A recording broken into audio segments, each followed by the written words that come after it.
ভিডিওটা দেখে আপনারা অবাক হবেন না, বরং ভিডিওটা দেখে অত্যন্ত গর্বিত হন। কেন বলুন তো? এই ভিডিওটা ভারতবর্ষের নয়, ভিডিওটা হচ্ছে ইউরোপের। এবং ইউরোপের প্রত্যেকটা মানুষ এখন সনাতন ধর্মের বিস্তৃতি, সনাতন ধর্মের ব্যাখ্যা খুঁজতে ভগবদ গীতায় মন দিয়েছেন। শুনে গায়ের ভিতরটা কিরকম শিহরণ খেলে গেল না?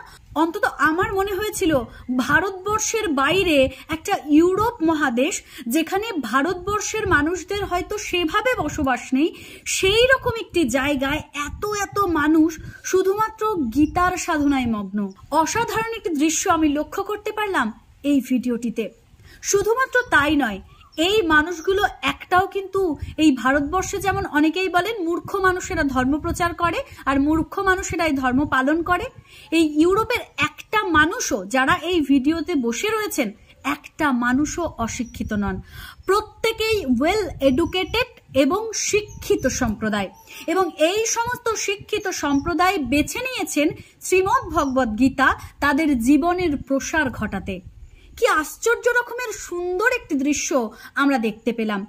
আমরা যারা ভারতীয়রা দিনে একবার হরে কৃষ্ণ বলতে লজ্জিত হচ্ছি কিংবা অলসতা করছি, সেখানে ইউরোপের মতন একটা মহাদেশে প্রতিটা মানুষ এইভাবে আয়োজন করছেন গীতার ব্যাখ্যায়। সাংসারিক জীবনের অশান্তি, জীবনের উচ্ছৃঙ্খলতা, অসফলতা, নিজেদের জীবনের কষ্ট, দুঃখ, ব্যথা, বেদনা সমস্ত কিছু ভুলতে তারা বেছে নিয়েছেন শ্রীমদ্ ভগবদ গীতা। হয়তো আপনারা অনেকেই আমার ভিডিওর সমালোচনা করে আমাকে অনেক কিছু কথা বলেন। আমার ঘাড়না নিয়ে কথা বলা নিয়ে আপনাদের আপত্তি, আমার চুল খুলে ভিডিও করা নিয়ে আপনাদের আপত্তি, প্রতিটা বিষয়কে নিয়ে সমালোচনা যে করছি এটা নিয়েও আপনাদের আপত্তি। আপনারা আমাকে বলেন আমি নাকি সবার খুঁত ধরে বেড়াই, আমার খেদে কাজকর্ম নেই।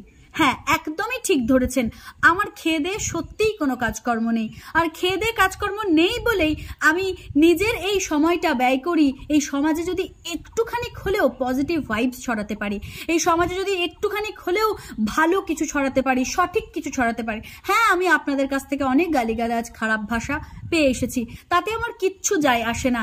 আপনাদের হয়তো জানা নেই বা আপনাদের মনে নেই যে নিমাই চাঁদ ভগবানের নাম দুয়ারে দুয়ারে গিয়ে বেড়াতেন এবং এর কারণের জন্য তাকে শুনতে হয়েছে নানা অসভ্য গালিগালাজ, নানা কটু কথা, এমনকি মার পর্যন্ত খেতে হয়েছে, ধুলায় গড়াগড়ি পর্যন্ত যেতে হয়েছে।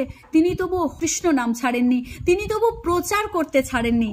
তাই আমি তো খুব সাধারণ মানুষ, নিমাই যদি গালাগালি খেয়েও কৃষ্ণ নাম না ছাড়েন, তবে আমি আপনাদের কাছ থেকে গালাগালি খেয়ে কেন কৃষ্ণ নাম ছাড়বো? আর সত্যি কথা বলতে কি, এতে আমার নিজেকে অসম্মানিত মনে হয় না। আমার মনে হয় ভালো কিছু প্রচার করার পরেও যখন আমি গালাগালি খাচ্ছি, তাহলে সত্যিই এই সমাজে শিক্ষার প্রয়োজন রয়েছে।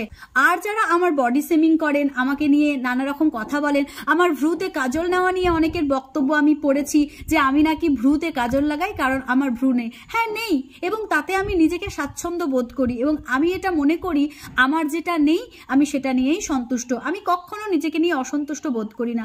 এই যে ইউরোপের মতন একটি জায়গায় এত সুন্দর গীতা পাঠের আয়োজন চলছে এবং এটা দেখার পর একজন ভারতীয় হিসেবে যদি আপনি গর্বিত না হন কিংবা আমার কাছ থেকে এই ঘটনাটা জানতে পেরে যদি আপনাদের ভালো লেগে না থাকে, তাহলে সত্যিই ক্ষমা করবেন। আপনারা সনাতন ধর্মে জন্মগ্রহণ না করলেই পারতেন, ভুল করে সনাতন ধর্মে জন্মগ্রহণ করে গেছেন। নিজের ধর্ম প্রচার করায় কোনো লজ্জা থাকা উচিত নয়, নিজের ধর্ম পালন করায় কোনো কুণ্ঠাবোধ থাকা উচিত নয়, কারণ ধর্ম মানুষকে সঠিক শিক্ষায় শিক্ষিত করে। কোনো ধর্ম শেখায় না কোনো মানুষকে আঘাত করার কথা। আপনারা সঠিকভাবে ধর্ম পালন করেন না বলেই ধর্মকে মনে হয় গোঁড়ামি, কিন্তু আসলেই ধর্ম গোঁড়ামি নয়। ধর্ম হচ্ছে স্বচ্ছতা, ধর্ম হচ্ছে পবিত্রতা, ধর্ম হচ্ছে নিজের ভিতরের কলুষতাকে বের করে দিয়ে একটা সুন্দর জীবন পাওয়া। আমরা গীতাকে বেছে নিয়েছি নিজেদের জীবনের সমস্যা কাটানোর লক্ষ্যে। আপনারাও একবার গীতা ধরে দেখুন। ইউরোপের মানুষগুলো যদি শিক্ষিত হওয়া সত্ত্বেও গীতার প্রেমে নিজেদেরকে মজিয়ে ফেলতে পারেন, তাহলে আপনারা তো সাধারণ ভারতবর্ষের মানুষ, আপনারা কেন পারবেন না? গীতার উৎপত্তিই তো এই ভারতবর্ষ থেকেই। তাহলে বিদেশ বিভুঁইয়ে যখন ভারতবর্ষের শ্রীমদ্ ভগবদ গীতা এত প্রচারিত, তখন আমরা কোথাকার কে আমাদের গীতাকে সংগ্রহ না করার? তো আজকের ভিডিওটা আমি এখানেই শেষ করছি। আশা করি ইউরোপের মতন একটি জায়গায় আমাদের গীতার এত প্রচার আপনাদের সকলেরই ভালো লেগেছে। যদি ভিডিওটা ভালো লেগে থাকে এবং গীতার বাণীর আলোয় আপনারা আলোকিত হতে চান, তবে অবশ্যই একটি শ্রীমদ্ ভগবদ গীতা বাড়িতে সংগ্রহ করুন।